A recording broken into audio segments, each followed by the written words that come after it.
it's dead, Jim. If you watch Next Gen, il est mort, Jean-Luc. Which, I just said il est mort, didn't I? I'm swapping my fandoms there. Il est mort, Jean-Luc.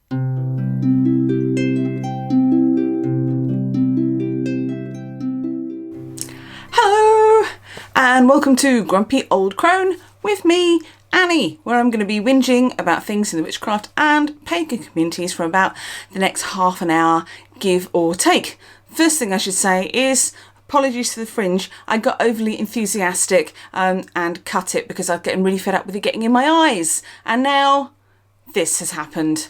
I'm very annoyed at it. It will grow out, but until then you're just going to have to put up with looking at my terrible fringe. I can only apologise. Anyway, on we go into today's Existing Whilst Witchy.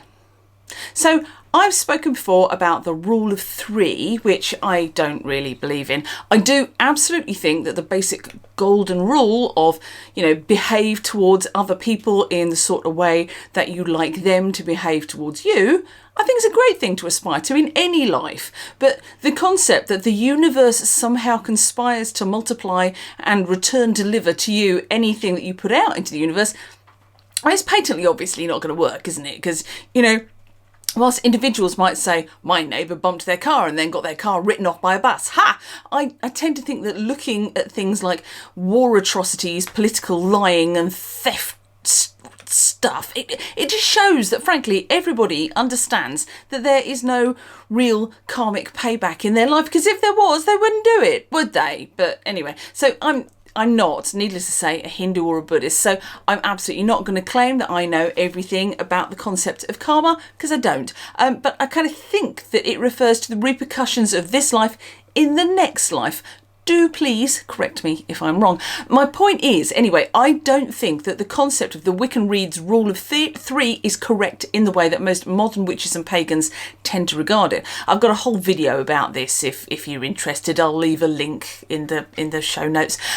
But given my experiences of life this pagan week, I would like to point out that there is another rule of three that I absolutely believe in, and that's the rule of bad things happen in threes, because in my experience they absolutely do. And sometimes that set of three bad things can happen in threes as well. And then everything just gets exponentially shitty. And I had a couple of years like that around 2016, 2018. They sucked. One day I will do the most pathetically self-pitying video of all time about that period in my life. But the whole bad things happen in threes, it just seems to be a universal rule. I mean, not always, true, but enough to make it obvious when it actually happens, because yesterday was just one of those days. Mr. Grumpy Old Crone had to be up early for day job reasons, so I thought I'd get up a little earlier too and get on with some housework. We've had a lot of events on recently and the house is looking a bit the worse for wear, so I had a whole day off to catch up with housework things. So I got up, I loaded up the washing machine with the first lot of the day and it wouldn't turn on. I pressed every button repeatedly and sometimes it would make slightly hopeful sounds, beep, beep, beep, but it wouldn't actually start the wash cycle. So eventually, by some magic combination of button presses, I got it to start the program and start the washing. Hallelujah!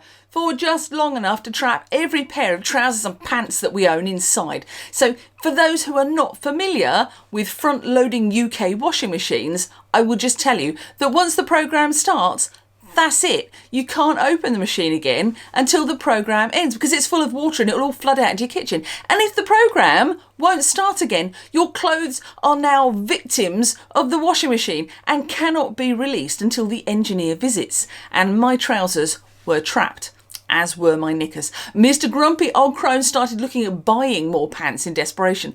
I managed to find my insurance details after a lot of hunting and got an appointment booked. And then I thought, I've booked this, I've sorted it, it will be sorted out in time. I thought, I'll continue the cleaning. So at least some of my day would be salvaged. So I plugged the Hoover in and bang! The vacuum motor let out a puff of magic smoke, a terrible burning smell, and stopped working. You know what I mean about the magic smoke, yeah? Somebody, I wish I could remember who told me this, but somebody once told me that the theory of magic smoke is that every machine with a motor in it runs on magic smoke. It's filled with magic smoke, and when the magic smoke comes out, it stops running. So, you know, infallible logic, I think. But anyway, that's what happened to my vacuum. Bang, smoke, terrible smell. It's dead, Jim. If you watch Next Gen, Il est mort, Jean-Luc. Which, I just said Il est mort, didn't I? I'm swapping my fandoms there. Il est mort, Jean-Luc. Which was just the perfect time for my phone to ring and remind me that my car needed an MOT in a couple of weeks' time, which is almost certainly going to cost me quite a lot of money. Once again, a UK to US language conversion. Every year, all English cars over 5, I think, years old need a legal check by a garage to make sure that they are safe to be driven. And this is generally quite expensive if you drive an older car. I drive an older car. And everything is compounded by the fact that it is in August and my day job is temporarily paused until September. So as a self-employed person, I don't get a paycheck this month. And now my washing machine stopped working, my vacuum cleaner blew up, and my car needs an MOT, all on a day in which I was meant to be having some free time and relaxing. Needless to say, I did not relax. These things happen in threes. The good news, however, is that it made me very, very grumpy. So when this next thing came up, I thought it would be an excellent rant for this channel. So welcome to today's meat and 2 potatoes. So welcome to the script that's almost certainly going to break my autocorrect. I want to talk today about celebrants, which I can almost guarantee my autocorrect will attempt to change to either celibates, cellmates, or celebrates, none of which are even vaguely correct. Autocorrect. Driving is insane since 1993, according to the internet anyway. But so I didn't come here to discuss autocorrect, infuriating though it is. And whilst I'm here, can I just reiterate that I never once meant to type ducking. Anyway, right, enough of that. On with what I wanted to say. So, whilst this is not directly pagan or witchcraft based, it certainly brushes up against it hugely, and it has been really irritating me this week. So here goes. I find that adverts for things tend to come up in waves. And if I look at an advert in one place, say Facebook, for example, it will then absolutely be positive that I really want to look at it again when I log into Instagram to check how my daughter's latest cosplay is going. And the thing that I've had advertised consistently for the last 2 weeks has been, yes, you've guessed it, celibates. No, sorry.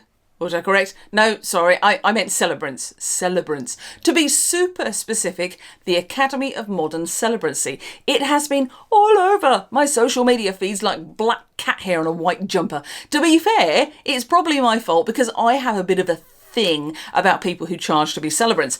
I may have opened the advert and jumped feral cat style amongst all the positive people saying, oh, this would be a dream come true. Can I train with you? Because this is another one of those things where I think people are being taken advantage of. And if you know anything about me by now, you've probably figured out that I bloody hate that, right? Right. The adverts float across your social media promising exciting new careers as celebrants. They all take a similar sort of stance, feeding off the concept that you are stuck in a boring, dead-end job, hating the day-to-day grind of your work and dreaming of a new, exciting career that will deliver buckets of money and dawn to dusk excitement and creative fulfillment. What could be better than being a celebrant? Just train with the Academy of Modern Celebrancy and kapow! You will be endlessly employable. Look at all these people giving glowing reviews. If you go to their website, you will see people with their certificates. Why is it always certificates? Sorry, certificates. People so angry, my shawl dropped off. Right, so all these people with certificates saying that they are now qualified to be a celebrant. The next step is going to be tons of money just pouring in, surely. Not so much. The first and most important thing that I have to state up front is this: you do not need to be qualified to be a celebrant. Almost any confident pagan who has led a group or a circle or a sabbat will be as able to marry, bury or name you equally as well, probably better, than someone who has done a distance learning course and has a piece of attractive paper with their name written on it. Let's be clear here, in terms of qualifications, the ice cream van driver at the bottom of your road is as legally qualified to marry you as someone who has studied with a celebrancy school. I mean, they're probably more qualified actually, because they'll probably have had to take some kind of catering cleanliness qualification, and they need to do that before the council lets them run an ice cream van. Celebrants! Honestly, as long as you talk well and can write a nice ceremony from a template, then you're golden. Do people booking celebrants ask to see the certificate first? No, I don't think they do. As I mentioned in my handfasting video, pagan weddings are not legally binding in the UK. If you want to be legally married and you are a pagan, you will need to have a civil wedding as well as your religious service. Some people just quietly do the paperwork with the requisite 2 witnesses and ignore it until they come to do the ceremony that actually means something to them. I've got friends who did exactly that.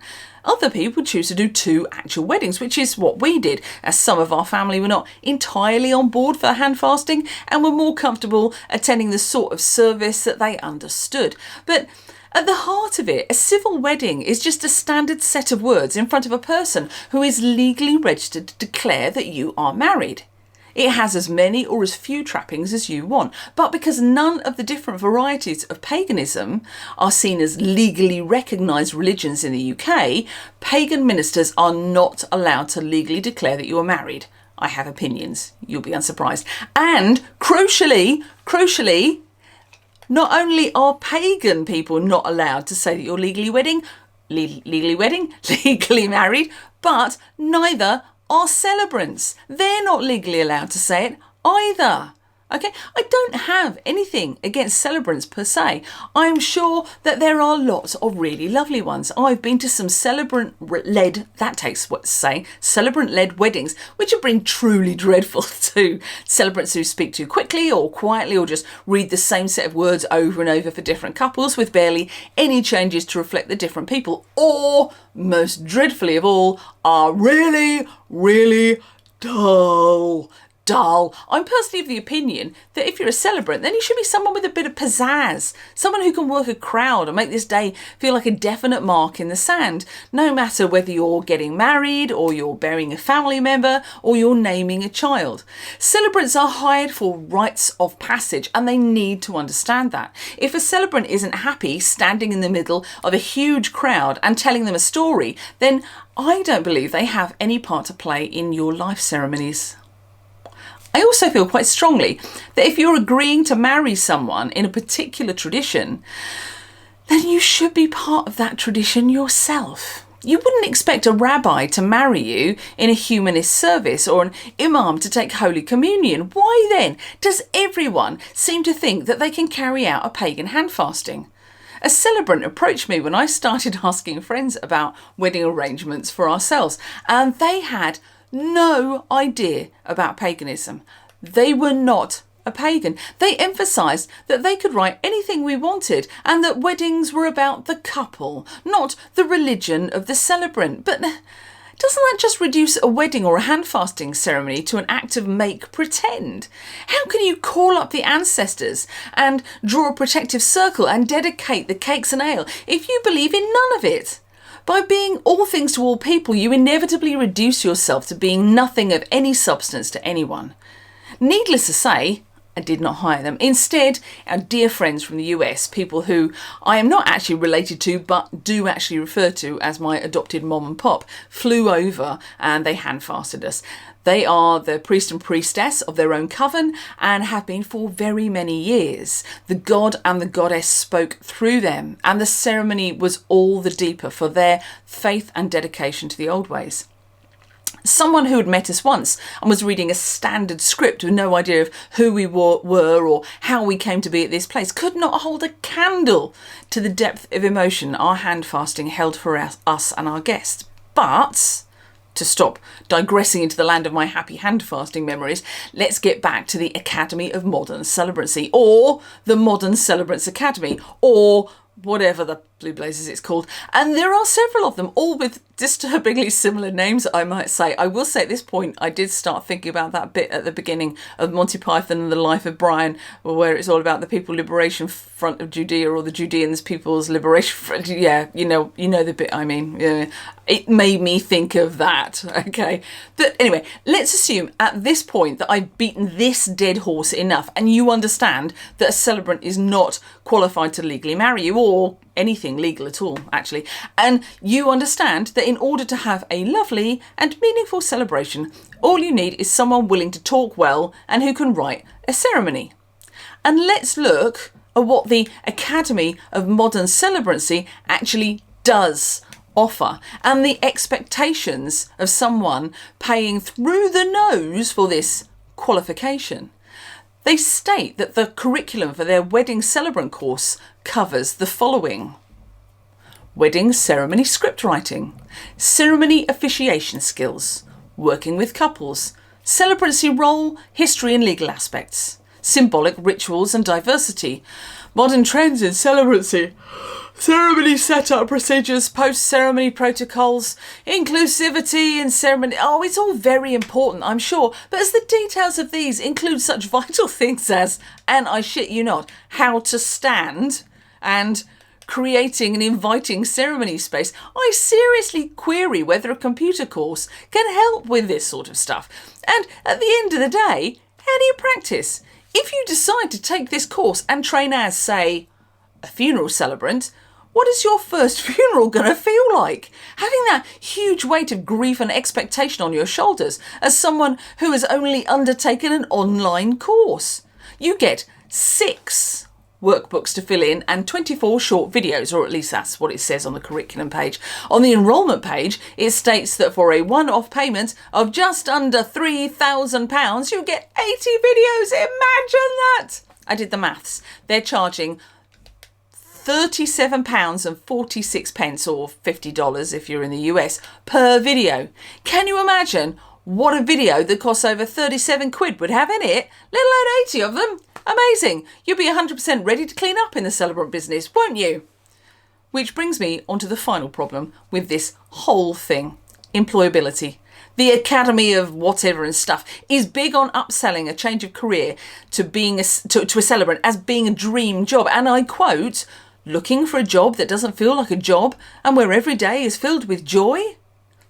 I would argue that there is no job that fulfills that criteria. As someone who's performed for quite a few weddings over the years, I am happy to tell you that working in the wedding industry is most definitely not a dream come true. I mean, theoretically, you're seeing people on the happiest day of their lives, yes, but in the majority of cases, you're also seeing them on one of the most stressful days of their lives. And let me tell you, they do not shine with beauty and calmness. As the person stood in front of them, if something goes wrong, it is your fault. Working in the wedding industry is not full of joy. It is full of, and I'm sorry to break this to you, but it's full of stress, anger and blame. I've done celebrant work, but I will only do it for friends, and I only do it for free, or possibly a nice pot of homemade chilli jam, which is what I got last time. Very nice chilli jam it was too. I'm still eating it with halloumi fries. Yum, yum, yum, yum, yum. Anyway, sorry. Digression into food. Quite hungry. Side effect of dieting. Apologies. Anyway, back on track. How many people employ a celebrant to have a non-legal ceremony? I would like to ask you when the last time you went to a wedding that was not conducted by an official registrar or a religious minister of some description. I'm going to hazard that it's reasonably rare because most people don't want to do 2 services if they can get away with just doing 1. It's cheaper and easier. And the people to whom having a separate bespoke service is really important, like me, it is often important because of a religious element that can't be involved in a civil service. So, well, you'd get someone who understands and is part of that religion, surely. Meaning, how many weddings are left for all of these celebrants to work on? And how much is someone going to pay you to do this? A bit of Googling showed me that the average fee for a wedding celebrant is 550 quid in the UK. And for that, you need to have a couple of meetings at least with the couple who are getting married. You need to write a completely bespoke wedding ceremony and then attend their wedding along with whatever travel and dress arrangements they require you to make. I reckon that is, depending on how fast you write, about 3 days of full-time work for 550 quid. I mean, I don't know what you make, but if you can afford 3k for an online course, I'm going to say that 183 quid a day isn't great. And bear in mind that the vast majority of people get married on Saturdays. I mean, they do in the UK. I don't know if that's the same in the US, but over here, most people get married on Saturdays.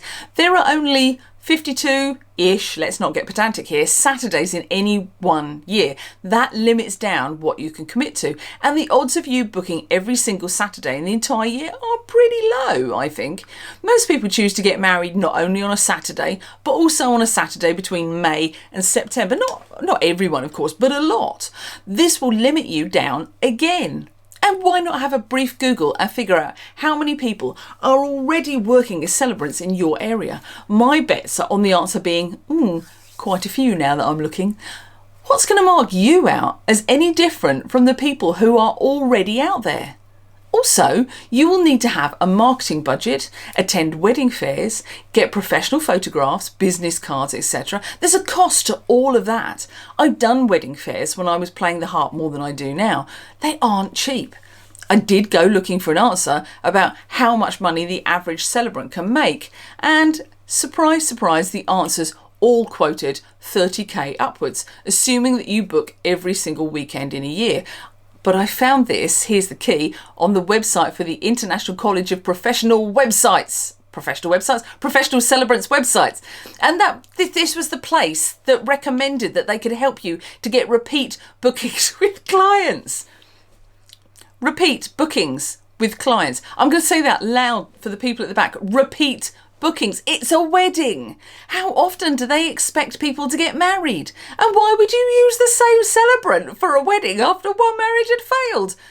These people also claim that they can teach you to be a celebrant in one eye-wateringly expensive 5-day course. Amazing. The only thing I found with a concrete idea about earnings was on a Reddit post from someone who said that prior to COVID, he earned £45,000 a year as a celebrant. Pretty good, but here's the kicker, it wasn't as a wedding celebrant. He was the recommended celebrant for a funeral business. He did Monday to Friday, 2 funerals per day, all year round. He dealt with hundreds of mourning people every single day. Tears of grief, sadness, horror, anger, every day twice. Not exactly every day filled with joy. Now, is it? I know I couldn't do that. I find funerals hard enough just as an attendee, seeing everyone's grief. I gave the eulogy at my mum's funeral, and that was quite hard enough, thank you very much. Particularly if you're an empathetic person, this sounds like a nightmare job. After tax, you're earning around £135 a day to deal with all of that pain. No thank you, not for me, no. But the thing that I always come back to time and time again is the fact that you don't need to be qualified to do any of this. These academies are selling you a qualification that you absolutely don't need and is relatively unlikely to actually help you do a good job when you start anyway. If you want a celebrant, you should pick someone who listens to you, understands what you want, and is a born performer with a flair for the written and spoken word. All of the bogus qualifications in the world won't stop a scared person with stage fright from trembling and getting your names wrong at the most important moment of your special day. And if you want to be a celebrant, then just go and do it. Offer to work for friends, try writing scripts and performing them, see what people think, get experience public speaking, whether that's at, your local open mic or in amateur dramatics. The feeling of everyone looking at you can be either wonderful or terrifying, depending on your own personal mindset. Don't expect it to be a full-time gig, because it won't be, but you might get to take part in some really wonderful things and make memories for friends that will last an absolute lifetime. And if you're really lucky, you might get a pot of homemade chili jam, which frankly is one of the best payments I've had for anything. Doesn't pay the mortgage, but that's why I've got a day job. Instead, every couple of years or so, I get to say beautiful things for my friends, and then if I'm lucky, they burst into tears and hug their new spouse. And that's brilliant, that is. We are going to move on to now the positive bits. Here comes the positive bits. As you may have seen last week, I have decided that it is herb drying season here at Grumpy Old Towers. I bought my comedically large herb dryer, which promptly attempted to attack me, if you saw last week. And after wrestling with it on camera last week, I couldn't face getting it back into that stupidly small bag it came in. So I decided to just deploy it in my shed. Now, I'm a gardener, not a herbalist. I know enough about herbs for my own magical family needs, but I'm a very, very long way from being an expert on the subject. One of my very close friends is a highly qualified and experienced herbalist who leads a degree course in the subject over here in the UK. If I need advice, I will always go to her and pay her for expertise, because herbalists need to pay the rent too. Very important. All of this is to say that I have no reason for deciding that it is herb drying season, apart from the fact that my backyard herb patch has reacted to a long hot dry spell and then a whole lot of rain by growing into some kind of tropical herbal jungle. I need to cut it back or I'm going to be unable to get out there, and the pumpkins I planted will start to take over the world. I mean, to be fair, I'm reasonably sure they are already taking over the world, but I'm prepared to give them the benefit of the doubt right now. The moon is very nearly full, but still waxing gibbous as I write this, so the energy, to me anyway, feels active and full. It feels like a good time to be harvesting. The things I'm harvesting are not flowers now, so I didn't want to wait until full moon because that feels right for things that are flowering. I don't have a great way to explain this, and I may be arguing directly against a proper and learned way of doing it, but this feels right to me. There's nothing ancient or druidic or medieval or anything about it. It just feels right to me.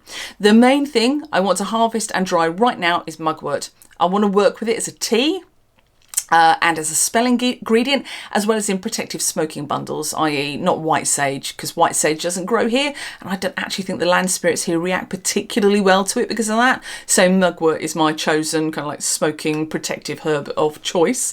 I also want to do some dreaming pillows if I have enough, because mugwort is very good for lucid dreaming and vision work.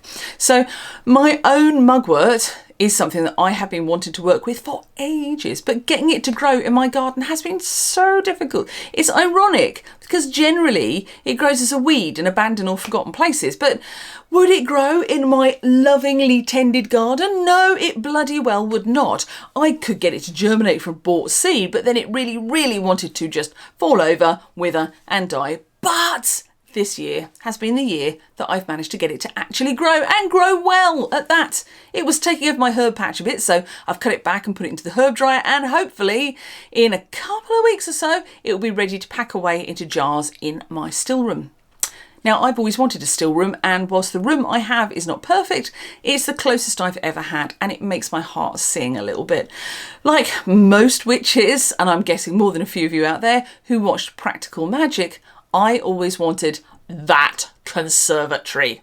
I mean, if you've watched it, you'll know the one. I mean, the whole house is amazing, and I'm still in a state of mourning that it's not actually a real house and it was only a stage set and a front flat. If I won a truly vast amount of money on the lottery, unlikely, don't play the lottery, but if I did, I would 100% build that house so that I could just live in it with a few witch friends, occasionally stopping to have midnight margaritas and hang out in the conservatory.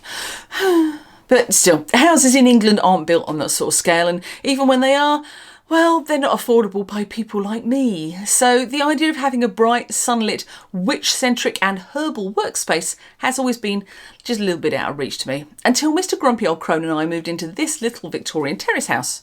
Now, my description of this house, of the layout of this house, will be kind of familiar, I imagine, to a lot of English people, as this was the model for houses for quite a long time in this country. So right across the front of the house there is the living room, and that has the TV and the bookshelves and the comfy couch in it. The cats and I hang out there quite a lot, as I like watching TV and reading books on the couch. Behind that, we have the dining room, and one of these days I'll do a video on it, as it's one of my favourite rooms in the whole world. And it kind of showcases the work of my herbalist friend Ali. She's also an interior decor whiz. Anyway, behind that, and about half the width, is the galley kitchen, which you've seen briefly on my candle making videos. Now, when this house was originally built, the main part of the house ended there. Now, there will have been a small door through to a scullery, which is where there was a copper for boiling water and clothes for laundry, and there was a coal house behind that. In most houses of this age, the scullery was incorporated into the kitchen and the coal house became the bathroom. But due to some quirk of fate or finances of the previous owners, our scullery didn't get incorporated into the kitchen. Instead, when we bought the house, it was called the utility room, which we found quite amusing because in the UK, a utility room usually has things like freezers and big sinks and lots of storage. This tiny little space in our house had none of that. It was just a little dumping ground between the kitchen and the bathroom that was behind it. One wall of it is completely devoted to a glass wall with a patio door in it, and it didn't take too much imagination for me to see it as a tiny little conservatory space where I could have my still room. Now, when we got the kitchen done, it was literally falling to pieces when we moved in. I asked our builder to put in a small cupboard and some shelves, and I fitted a sideboard that I'd had for decades. My son painted the whole thing white for me, and it became my still room. In a lot of senses, it isn't great as a still room because it's super light, and any good herbalist will tell you that herbs should be stored in the dark, but I'm prepared to live with a shorter shelf life of things in exchange for a tiny little spot that makes my heart sing. I brew mead in there, and I store my magical and culinary herbs and dry goods. I have my flour in a set of 1950s tins that my late mum bought for her bottom drawer before she was married. I have plants of various kinds that flourish and fade according to their own particular whims. Why the indestructible spider plant has suddenly decided that it's not long for this world is beyond me, as everything in my previous experience suggests that the only things to survive an apocalypse would be cockroaches and spider plants. But still, there we go. And it is the place where my thriving jar collection comes into its own. The bread maker lives out there for when I want bread but can't be asked to make it myself. And if I use the electric dehydrator rather than the new one, that lives out there too. I tragically have to share the space with the cat tray and a bin, neither of which are exactly beautiful objet d'art, but it's a little house and we all have to compromise, I feel. The cupboard is dark and is the perfect place to dry flowers for decoration and ritual use. I usually have a few roses lurking in there and lavender for pillows and sleep aids. As well as like the more prosaic broom mop and beer brewing buckets. But at the end of the day, it's a truly tiny little room. It's just 7 foot by 6.5 foot. And it was really nothing to write home about when we first saw it, but now it makes me really happy. So my witchy tip today is to find a little space that you can make your own and come to peace with the fact that whilst none of us might ever own anything as gorgeous as the Owens house, we can make something tiny, beautiful and joyful in our own spaces, whether that's a whole room or an ugly little dumping ground space or even just a cupboard. Claim it and make it your own. I like to think that the act of making the place that you live beautiful and joyful is a vital step in waking up your house and living with your space, not just in your space. So that's kind of bringing us to the end of our time this week. I need to go and pack for this weekend's adventure. We're having some more Witcher-based fun, this time in Sherwood Forest. Yes, that's Sherwood Forest. So I need to go and get sorted out as we're meant to be leaving early in the morning. And I am in no way ready. Wish me luck, cronies. Anyway, I'm off ski. Bye!